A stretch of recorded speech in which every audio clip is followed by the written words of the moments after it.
À l'extrême ouest de la Bretagne, la mer d'Iroise baigne le Finistère depuis l'archipel de Molène, l'île d'Ouessant, jusqu'aux abords de l'île de Sein.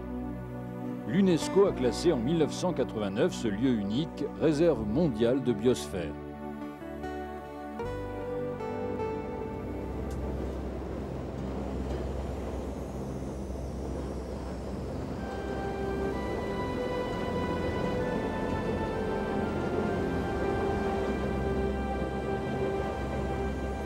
À la rencontre des eaux de l'Atlantique et de la Manche, le Finistère Nord est entouré d'une douzaine d'îles éparpillées entre Ouessant et le port du Conquet. Dans cet archipel, on trouve les plus beaux champs d'algues et un des principaux refuges des oiseaux migrateurs sur les côtes de France.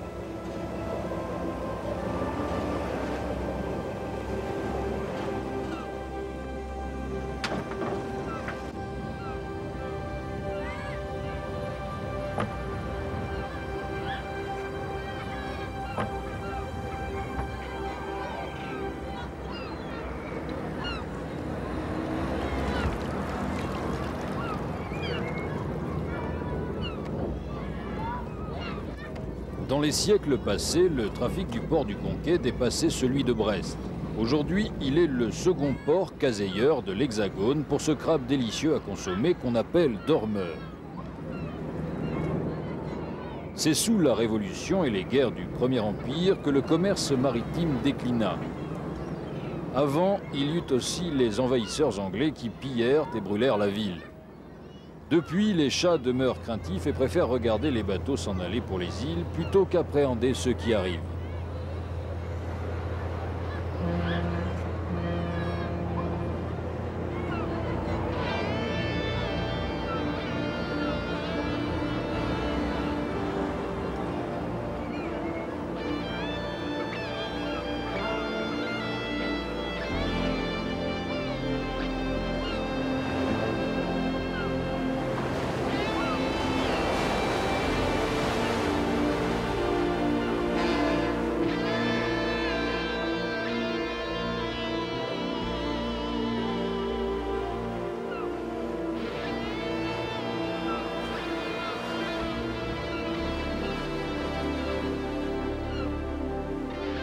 Cet Aber, une vallée envahie par la mer, constitue un abri exceptionnel long de 2 km et large de 400 mètres à son ouverture. Il vient flirter sur une des plus belles campagnes des côtes de Bretagne.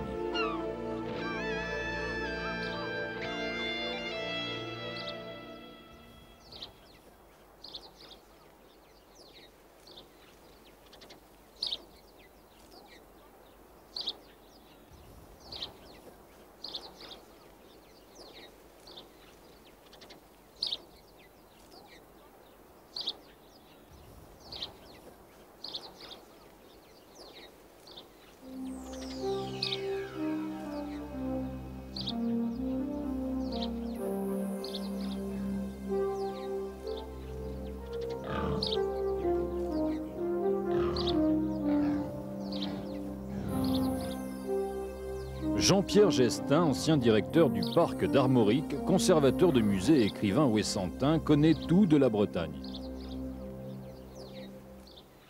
Nous sommes au moulin de Kerouat.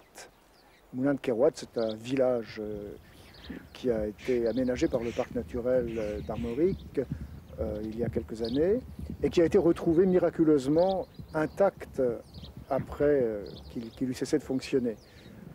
Les maisons du village sont effectivement datées de 1821, 1831, 1869. Il y a des bâtiments plus anciens qui remontent au XVIIe siècle. Et la vie rurale était peu ou prou la même partout. C'est-à-dire qu'il y avait, en dehors du moulin ici, une ferme où on élevait les animaux, on avait des chevaux, on avait des vaches, on cultivait quelques champs, on avait des prairies.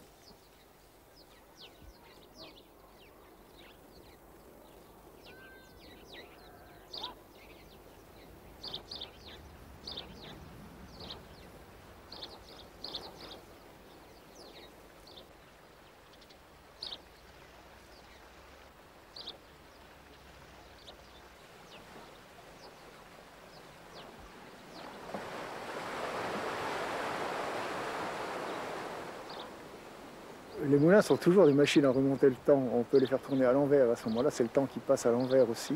On prétend que si l'on met une vieille sur un moulin et qu'on le fait tourner à l'envers, elle en ressort comme une jeune fille. Le moulin est un lieu magique. On y transforme le grain, c'est sûr, mais c'est aussi un lieu où l'on guérit. Il y a souvent des formules de protection sur les portes des moulins, alors que ça n'existe pas sur les portes des fermes.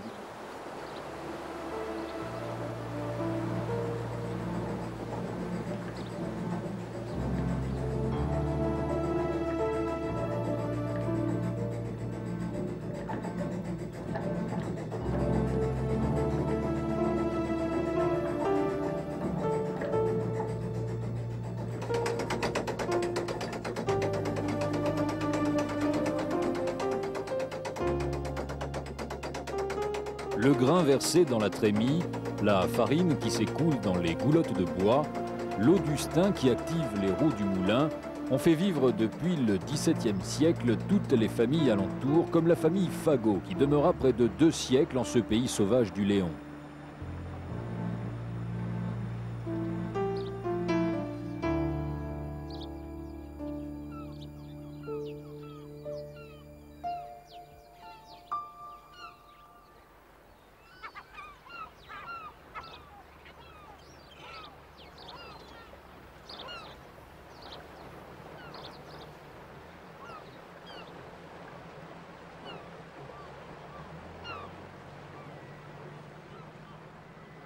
C'est ici que le continent se jette à l'eau, que les vents et les déferlantes rugissent sur des phares inébranlables.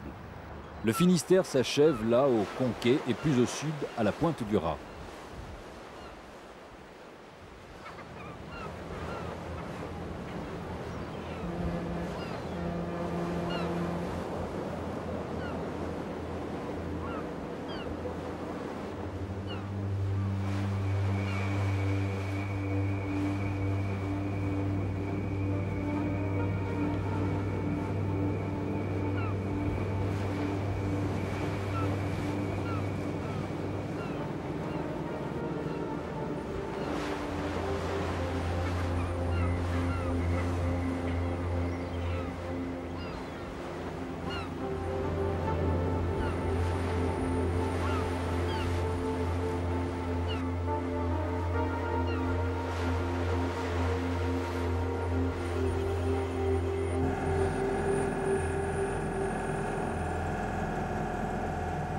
Bernard Fichot, délégué à la protection de l'environnement, nous accompagne dans les îles. Ici, il y a énormément de courant parce qu'on est juste à la pointe Eh bien, il y a la pointe extrême à l'avancée du Finistère. La Manche est là-bas, l'Atlantique est ici. On est en plein dans le courant de descente et comme il y a cette avancée rocheuse, eh bien, les flux d'eau sont canalisés par ici. C'est pour ça qu'on a des tourbillons partout et que ça tire énormément. On a vraiment l'impression de faire du surplace.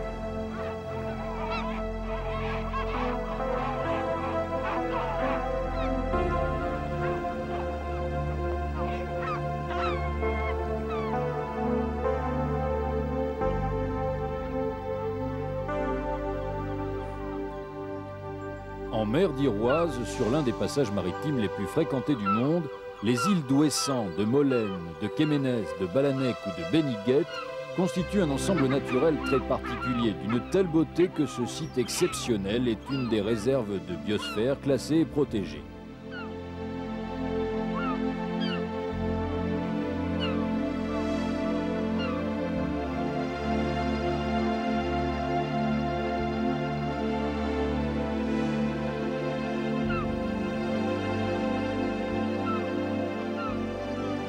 Ce patrimoine fragile est mis en valeur avec l'aide du parc régional d'Armorique qui décide, avec des scientifiques et la population locale, de la gestion et de la conservation des terres et des eaux. Cette action permet de satisfaire les besoins de l'homme tout en préservant les processus naturels et les ressources biologiques.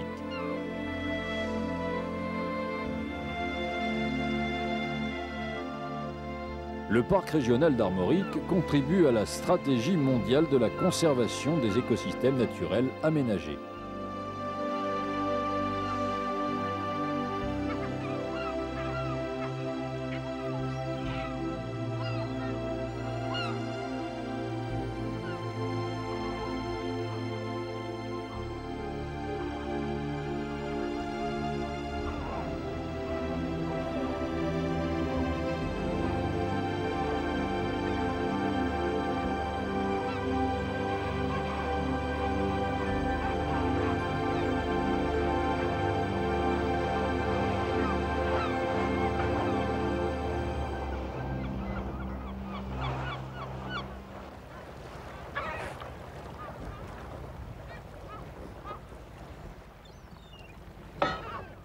Qui voit Molène voit sa peine, qui voit Ouessant voit son sang, qui voit Saint voit sa fin. Le dicton est connu de tous les marins. Les mouvements des flots atteignent des vitesses de 15 km/h. Les passages sont dangereux et de nombreux récifs affleurent. Les îles visitées aujourd'hui sont interdites au public. Autrefois, elles étaient habitées et furent cultivées jusqu'en 1950.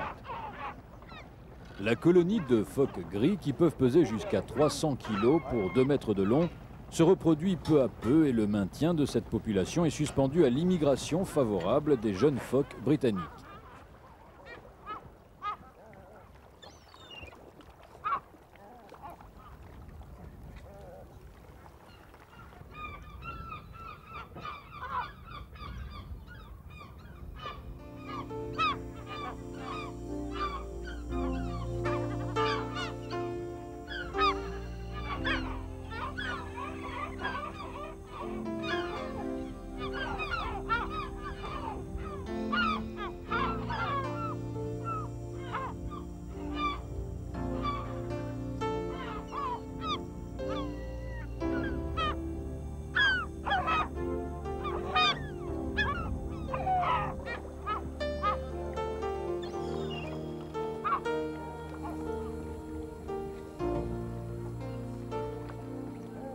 Cet archipel dispose d'un champ d'algues extrêmement riche. On en trouve 670 espèces dans le Finistère.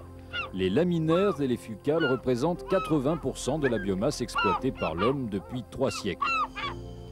Aujourd'hui, les usines utilisent 60 000 tonnes d'algues pour produire des colloïdes et des gélifiants.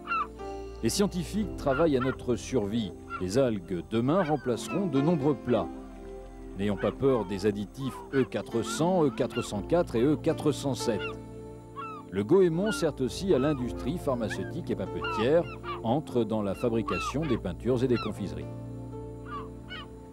On se trouve ici à Morgol, dans la partie sud de l'archipel de Molène, coincé entre Molène et Beniguet, à quelques kilomètres quand même du continent. Et Morgol est une île que je trouve assez fantastique. Ça ressemble à une grande dune de galets qui est posée sur des récifs. Alors c'est une île où on a tout au plus 4 ou 5 espèces de plantes qui vivent et une dizaine de nids de goélands qui sont installés là au printemps. C'est aussi une des îles où les phoques aiment bien se reposer, puisque tout autour il y a beaucoup de rochers assez plats qu'ils découvrent et ils peuvent se reposer là à basse mer.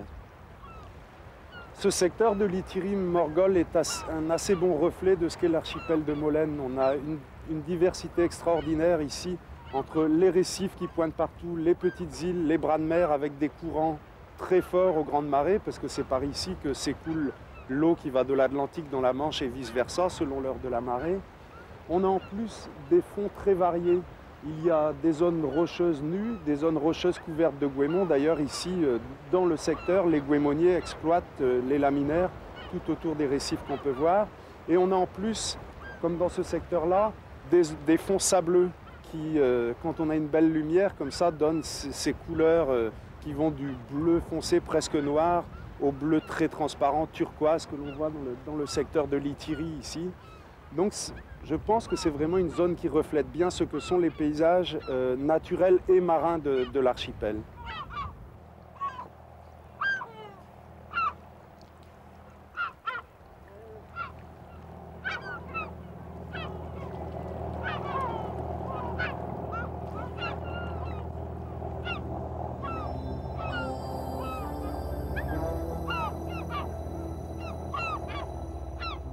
Sur cette île de Kéménès, plantée de mégalithes édifiés environ 3000 ans avant notre ère pour le culte des morts, Bernard vient souvent admirer une bande de dauphins qui le saluent au passage.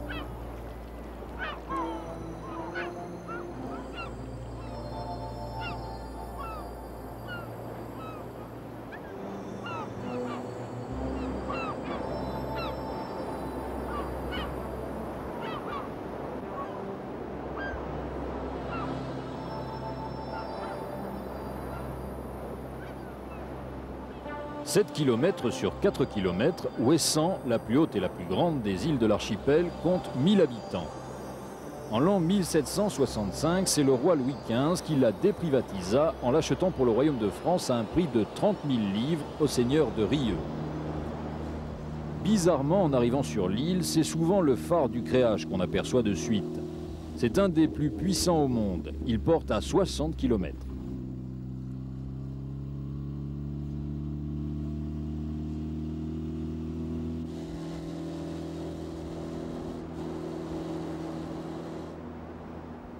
Le nom d'Ouessant, ça vient d'un mot gaulois, qui veut dire l'île la plus éloignée. Le premier à en parler, c'est un navigateur grec de Marseille, Phocée à l'époque, Pythéas, qui remontait le long des côtes atlantiques et qui nomme Ouessant, qui la nomme Uxisama, l'île la plus éloignée. Cette île de la mer d'Iroise, elle a été un amer depuis les temps les plus anciens pour les navigateurs. Et l'île donc va vivre son histoire au fil des ans avec toujours cette position aux portes de Brest qui va à plusieurs reprises dans l'histoire en faire l'objet des convoitises des Anglais, entre autres, pendant les guerres de succession de Bretagne, au XVIe siècle encore, et au XVIIIe et jusqu'à la fin du XIXe siècle.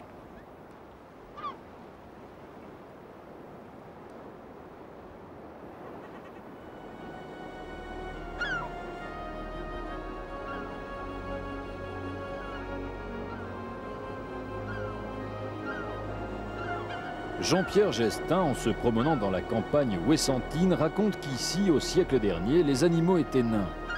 Les vaches étaient comme des veaux, les moutons étaient comme des épagnols bretons et les œufs de poule à peine comme des œufs de pigeon. Aujourd'hui, du fait des croisements, ces phénomènes ont disparu.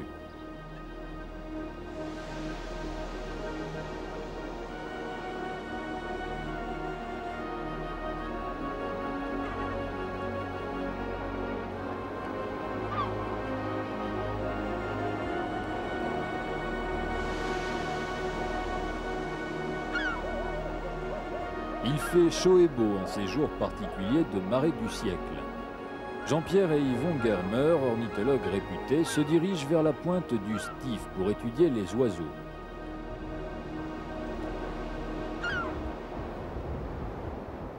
Alors ici nous sommes à la pointe du Stif, on appelle aussi la pointe de Barraol. C'est l'endroit le plus élevé de l'île avec les falaises les plus importantes qui font 60 mètres environ. Et ici s'est installée une petite colonie de mouettes tridactyles. Ces oiseaux ont la particularité de s'installer dans des petites falaises très verticales et qui donnent toujours directement dans l'eau. Ça leur évite d'être dérangées par le bas, par des prédateurs, et par le haut. Elles sont installées sur de toutes petites corniches très étroites où on a l'impression qu'elles ont du mal à tenir. Elles sont tournées pour la plupart vers la falaise et si elles tournent, elles sont obligées de s'envoler. Donc ça laisse l'espace pour une mouette, mais un goéland ne peut pas s'y poser. Il est trop gros, donc il n'arrive pas à prendre ni les œufs ni les poussins. Alors, tout est conçu pour la sécurité dans ces colonies. À proximité, on a des tas de goélands qui nichent aussi. Ce sont ces oiseaux qu'on voit dans les courants, qui sont là pour, non seulement pour s'alimenter directement, mais pour aussi pirater les autres espèces. Car les goélands sont des pirates. Toute la saison se passe comme ça. À essayer de trouver quelqu'un qui a trouvé une proie, on la lui prend, quitte à se la faire prendre par un autre après. C'est un peu la vie des goélands tout au long de la saison de reproduction. Les courants brassent de l'eau à une certaine profondeur et font remonter à la surface des petites bestioles, du plancton, toutes sortes de choses, qui attirent des poissons de petite taille qui s'en nourrissent.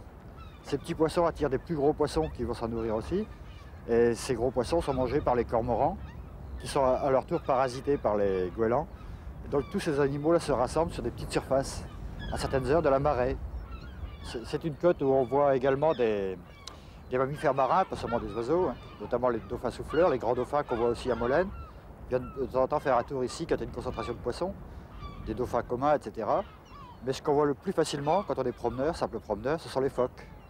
À Ouessant, ils sont simplement de passage, c'est-à-dire qu'ils viennent eux aussi exploiter les concentrations de poissons.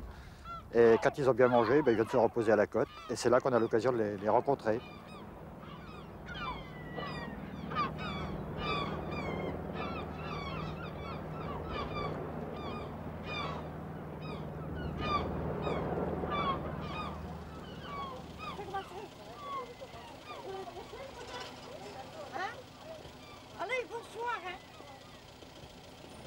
Le bourg de Lampol est dominé par l'église Saint-Paul-Aurélien, dont le clocher fut terminé grâce au don de la couronne d'Angleterre, en remerciement de l'aide apportée lors du naufrage du Drummond Castle, en juin 1896.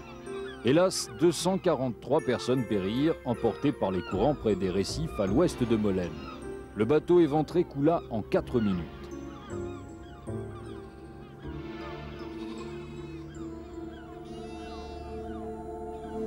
Dans ce pays de marins au long cours, chaque maison a son histoire. Seuls les Caporniers avaient le droit de peindre leurs habitations en rose.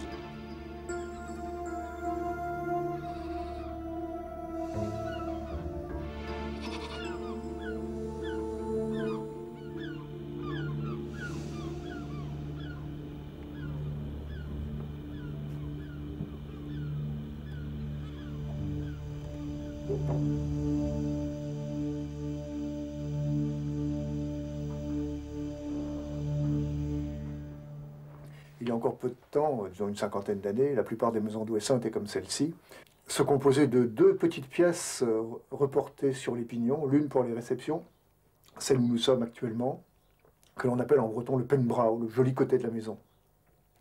L'autre côté, c'était le penlu, le côté des cendres, qui servait à la vie de la famille, à faire la cuisine, etc., avec une cheminée.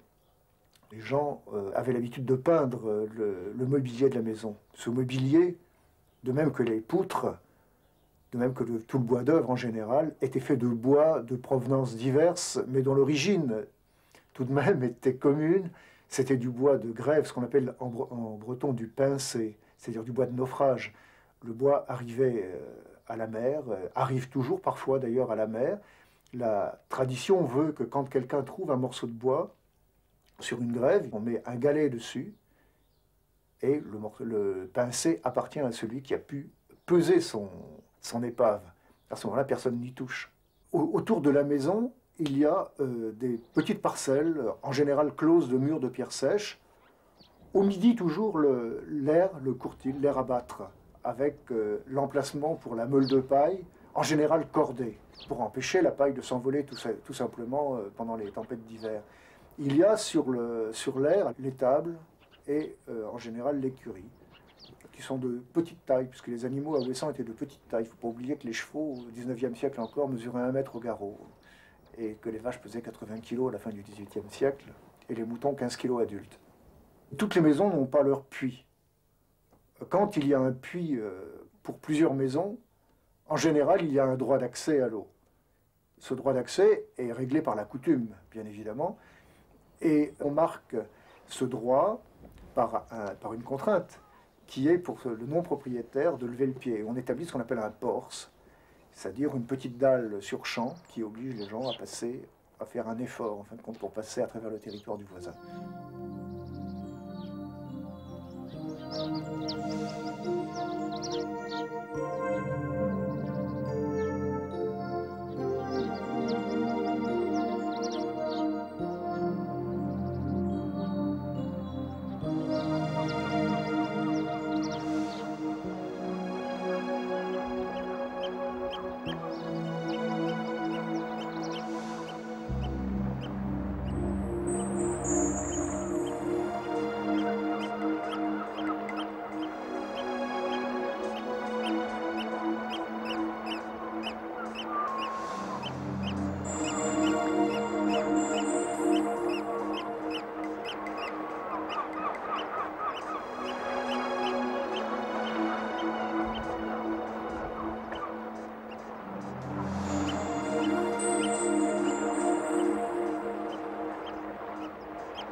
Depuis l'Antiquité jusqu'à nos jours, Ouessant a constitué un point stratégique qui protégeait les atterrages de Brest. C'est ainsi qu'à la fortification gauloise, au château médiéval, a succédé pendant la dernière guerre des travaux de défense côtière que les troupes d'occupation ont établis à l'emplacement même des fortifications anciennes. Des blocos qui surveillaient la plage d'Arlan et qui étaient destinés à empêcher un débarquement. C'est une forteresse naturelle, Ouessant. Et ce petit port donc permettait éventuellement le débarquement de quelques chaloupes, de quelques barges. C'est aussi pour cela que sous le Second Empire, on y a aménagé un port. Le port a toujours manqué à Ouessant, un bon port. C'est pour ça qu'il n'y a pas de marins-pêcheurs à Ouessant, ou peu.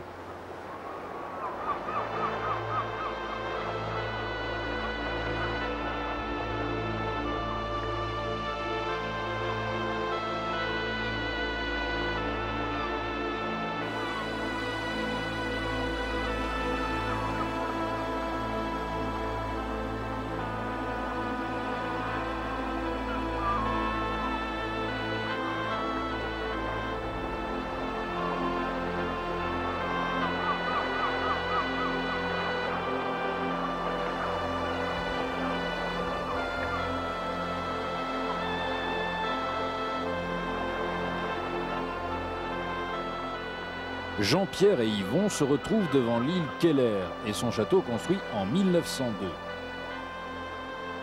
Ce rocher placé comme une grosse baleine est appelé l'île Noire ou mystérieuse. Certains disent qu'elle a inspiré Hergé. Ce dont on est plus sûr, c'est qu'un certain monsieur Kellerman écrivit ici un magnifique roman intitulé La mer.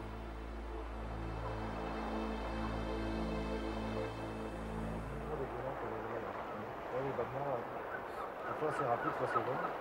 Les gens marquent deux, alors que le fulmar, c'est quasiment horizontal, raide.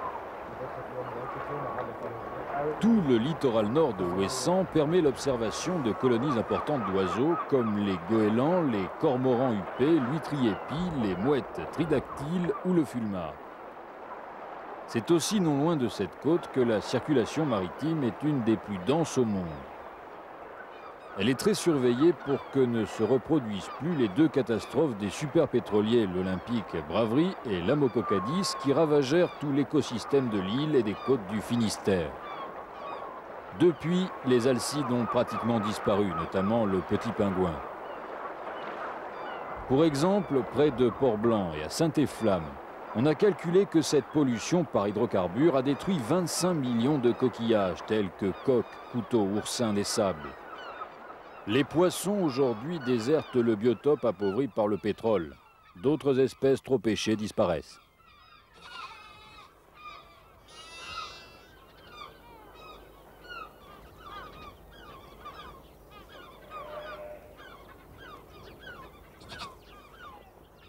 Mon père était gardien au phare de la Jument, quoi. Et une tempête qui vient, le phare se casse en deux. Alors il y avait la moitié du phare qui oscillait à chaque vague, quoi. Alors les gardiens se demandaient quand que ça serait le coup fatal, que la moitié foutait le camp à la patrouille, et puis qu'il serait noyé, quoi. Et puis le phare a tenu quand même. Il y avait un monteur de Paris qui était là, il était devenu fou, forcément. Il n'était pas habitué à voir ça, quoi. Oui. Il n'y avait pas de travail au Ouessant. La pêche en hiver, il ne fallait pas y compter. Il n'y avait pas de bateau. Il n'y avait pas de bons ports. On ne pouvait pas avoir de grands bateaux. Donc en hiver, il fallait ramasser les canottes, quoi. Alors ils allaient naviguer. Il y en avait qui étaient des vrais navigateurs de métier, alors, quoi. Et c'était le long cours. Ah, le long cours, ou le cabotage aussi. Oui. L'Algérie, et puis la Côte d'Afrique. Et après, alors, quand le Front populaire est arrivé, quoi, il y a eu moins de misère, là. Il y a eu... Avant, les marins, ils n'avaient pas d'allocation familiale, ni rien du tout, ni de congés payés. Ils étaient obligés, celui qui voulait venir à la maison, il était obligé de quitter son embarquement Bon, il passait un mois peut-être à la maison. Pendant qu'il était à la maison, il ne touchait rien du tout. Fais-nous savoir, fais ton door, Kuchal. Oh ben, we zei, laat hij dan nog, doe gaan noos, twee, en dan zei je, een kameraad, dat is goed, wat kan het weer in duurt, en ik ga het doen, ik zei, gata, we gaan, dat is Ivry, dat je wat, gatu, you, Guinma, dat trouwens zeker. Alors, la chiat cublasu, no, anon cublasu, care ayo are runza de presan, je cae de bon ami, tout ça. Bon, j'avais assez maintenant, non?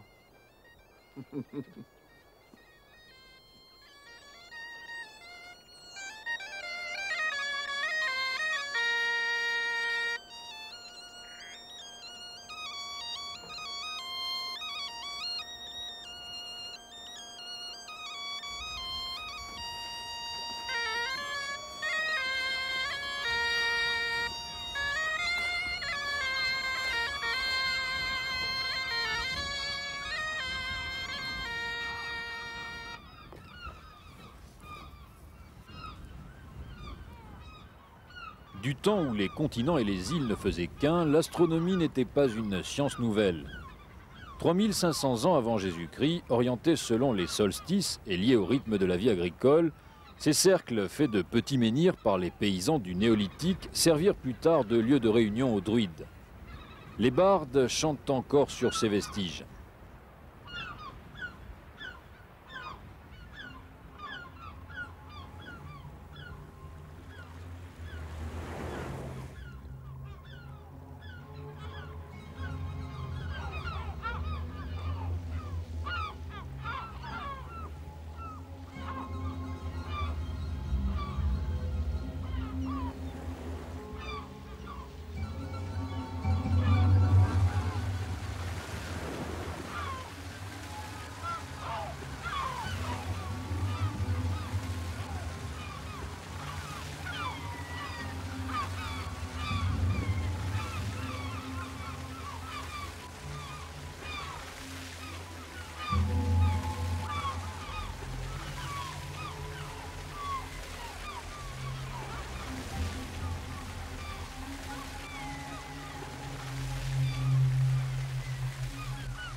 Bernard Kellermann écrivait depuis son île.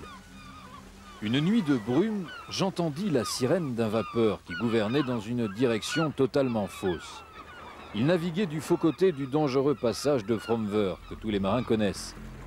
Il fonça en pleine insouciance, corna et disparut sans jamais soupçonner combien sa quille avait frôlé de près les rochers. Les récifs, comme des faux, guettaient de le fendre dans toute sa longueur. Pendant ce temps, dans la purée de pois, le créage beugla la nuit durant de toute la hauteur de ses 55 mètres.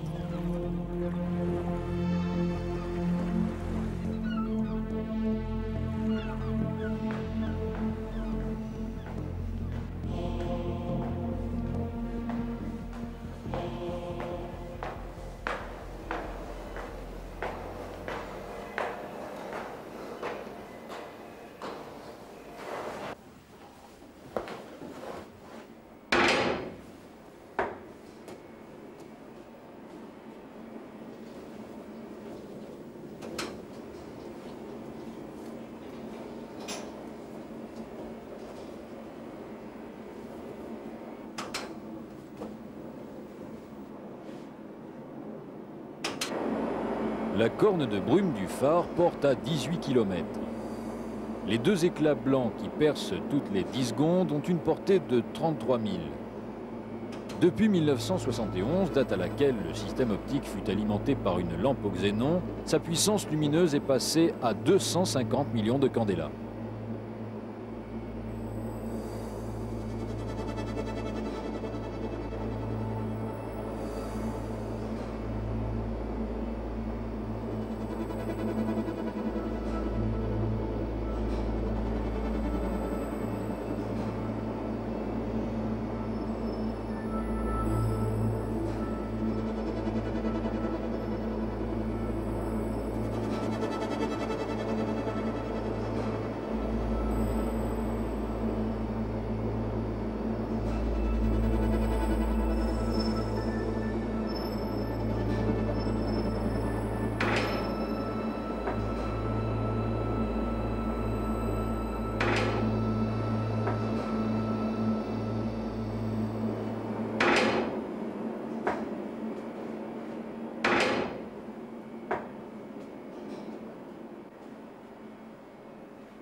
La réserve de biosphère de la mer d'Iroise dans le Finistère Sud touche aussi la baie de Douarnenez.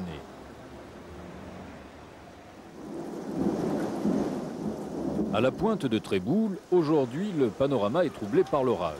On ne peut apercevoir l'île de Tristan et Iseux.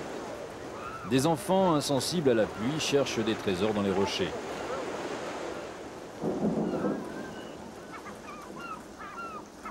Sur le chemin du retour, le tonnerre se fracasse sur la tombe du premier prix Goncourt, John Antoine No, qui l'obtint en 1903 pour son roman Force ennemie.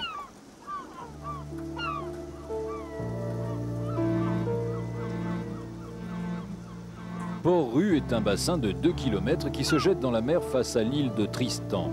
Cette ancienne vasière ressuscite. Elle abrite maintenant un des plus beaux ports-musées au monde.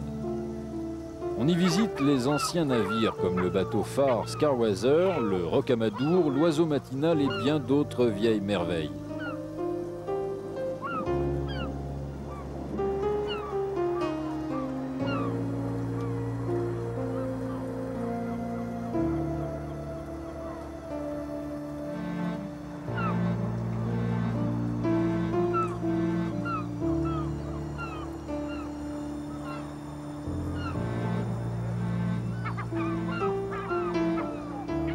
Douarnenez, dominé par l'ancien quartier du Rosmeur, était au début de ce siècle le premier port sardinier. Aujourd'hui, pour la pêche, il est au 5e rang en France.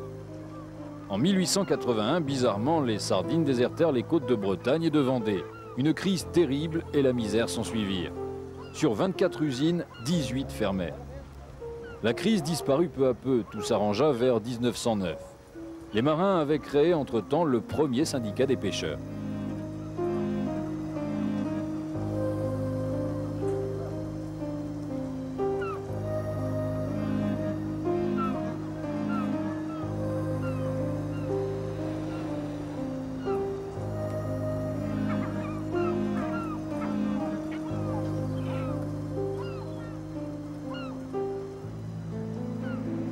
Comment écrire sur cet endroit en oubliant la légende de la ville d'Is, cette cité engloutie comme l'Atlantide? La ville d'Is fut submergée par les flots dans la baie de Douarnenez. D'autres disent que c'était plutôt face à l'île de Saint, vers la baie des Trépassés. La légende a peut-être un fond de vérité. Un séisme aurait provoqué la disparition d'Is au temps gallo-romain.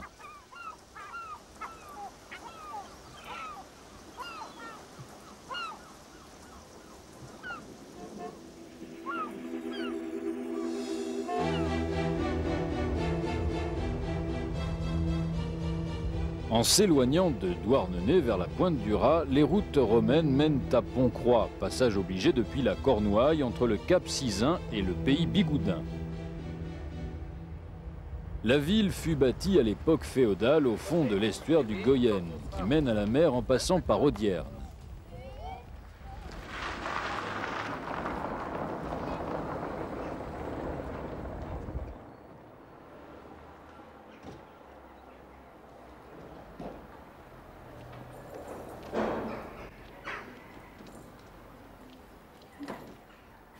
Pont-Croix a dû sa prospérité au Moyen-Âge au fait qu'il s'agissait d'une place de marché importante sur le Cap Sizun.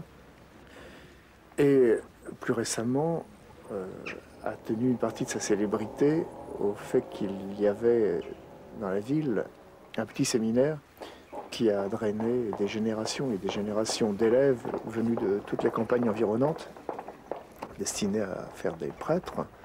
Tous ne le sont pas devenus. Parmi les élèves, il y en a eu un qui est devenu célèbre malgré lui en 1896. Guillaume Seznec, dont on a beaucoup parlé ces temps derniers, était effectivement élève du petit séminaire. On sait le sort qui a été le sien, condamné injustement à la suite d'une enquête mal menée par un inspecteur de police qui a été chassé de la police d'ailleurs pour falsification de preuves sur une autre affaire un peu plus tard. Et qui, pendant la dernière guerre, a été chef de la Gestapo et fusillé pour tel à la Libération.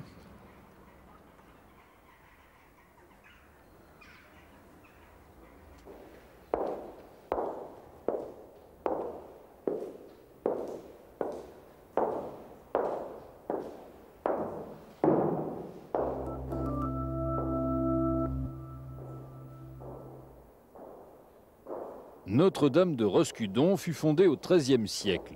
Elle est la parfaite représentation du mélange réussi de l'art roman et de l'art gothique. Devant le portail, on amenait les condamnés à mort pour faire amende honorable. Ainsi, ils rallongeaient leurs prières pour profiter des derniers instants.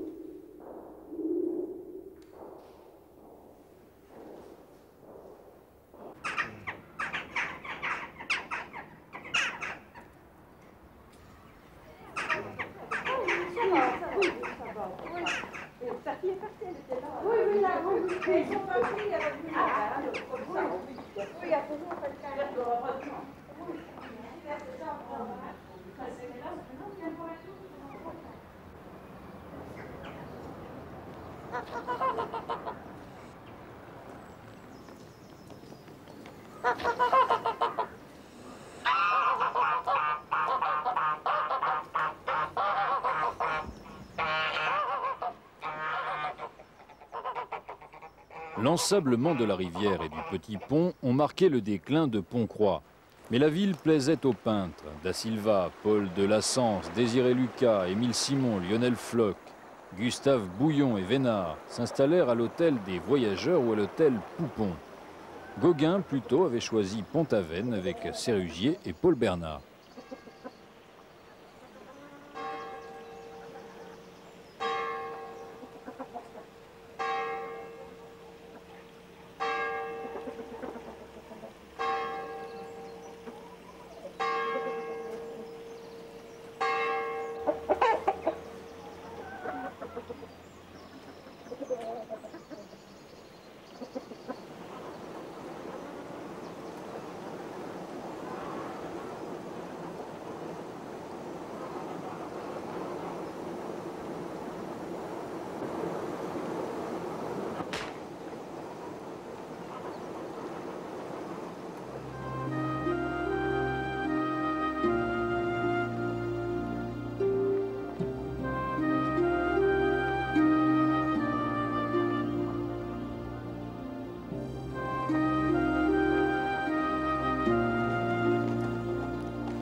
Avant de se rendre au Cap Sizun, Jean-Pierre décide de passer dire un bonjour à son ami Louis Barguin, un ancien mousse qui vit à Camaret.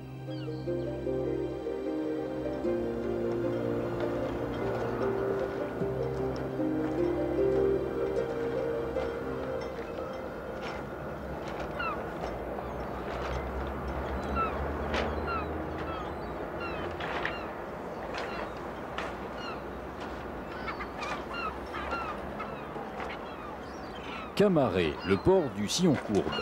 Là aussi, des artistes se sont installés. Eugène Boudin, Charles Côté, Marcel Sauvage. Ils admirèrent ces langoustiers aujourd'hui allongés tristement sur la grève.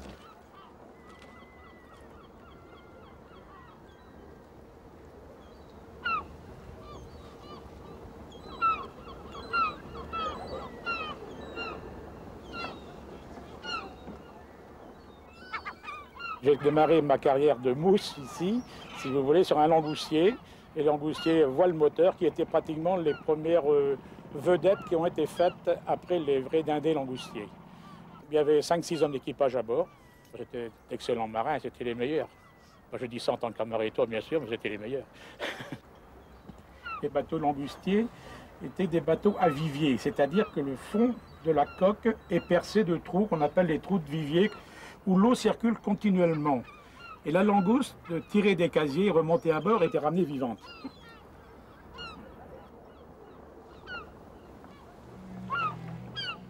Maintenant, du fait de la crise de la langouste, on essaye de revenir au chalut, au filet et aux palangres. Enfin, c'est à voir maintenant, parce qu'on bon, nous a obligés à détruire certains bateaux. C'est pas bon du tout. Parce que les mesures ne sont pas de bonnes mesures, parce que les gens ne demandent pas de l'aide, ne demandent pas une aumône. Les gens demandent des mesures qui leur permettent de continuer à travailler. C'est tout à fait différent. que pour nous, la pêche, c'est la vie du port, c'est la vie de la ville, parce qu'un emploi sur un bateau, c'est 4-5 emplois à terre, entre les chantiers, les commerces, tout. On a eu des périodes difficiles, on a toujours refait surface, mais enfin, pas dire que ce soit facile. Ma tour dorée, c'est ainsi que Vauban appelait sa tour. Elle permit aux Bretons, en 1694, de tailler en pièces la flotte anglo-hollandaise, pourtant 10 fois mieux armée. Le roi décora Camaret pour ce haut fait d'armes.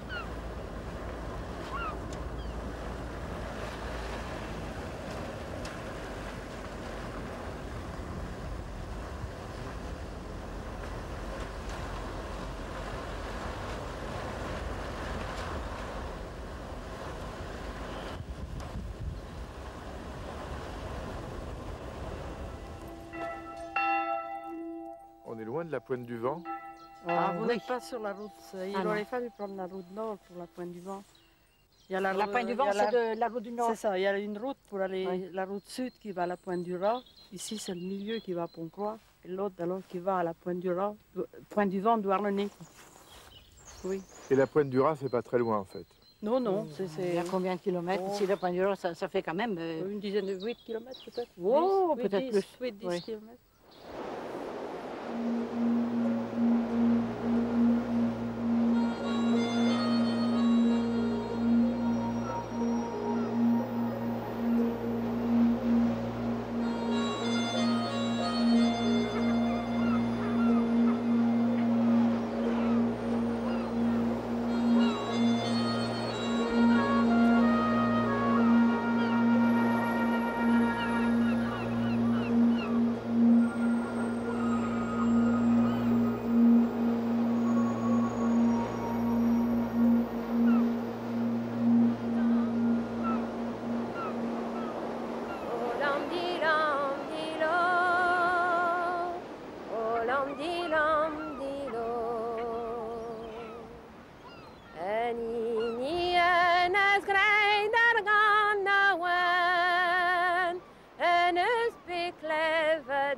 J'ai de la mer de chaque côté, je monte au 2e étage, je vois l'île de Sein et la Pointe du Raz. C'est le coin le plus formidable de la Terre, je crois.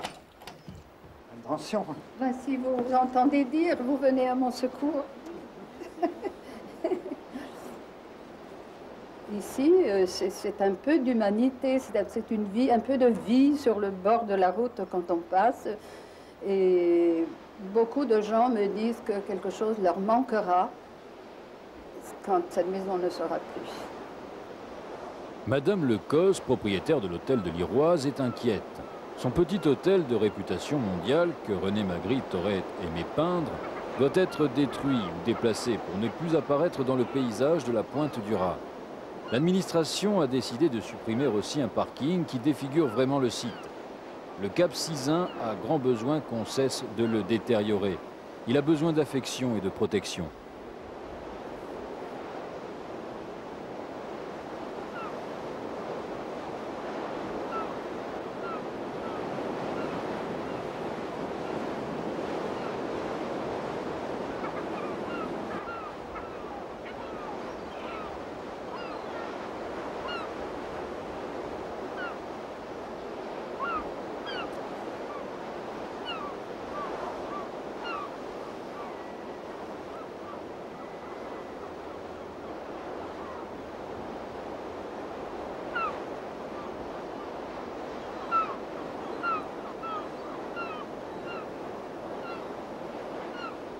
Le Cap Sizun, réserve nationale, biotope exceptionnel, renferme en son cœur la Pointe du Vent et ses falaises, ses sentiers qui sentent bon l'ajonc et les fougères.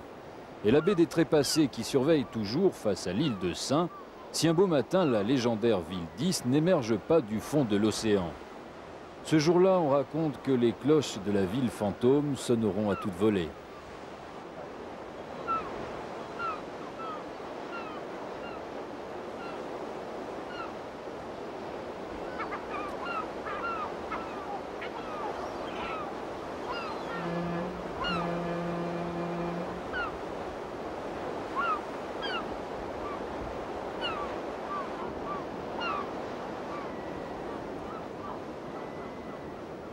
Le cap Sizun, c'est aussi la pointe du Raz, immense bloc de granit sauvage qui brille de ses éclats de mica blanc. Du haut de ses 72 mètres, elle défie vents et tempêtes. Ce dernier rocher sauvage avant l'Amérique demeure à jamais indomptable, comme le furent les seigneurs de Bretagne.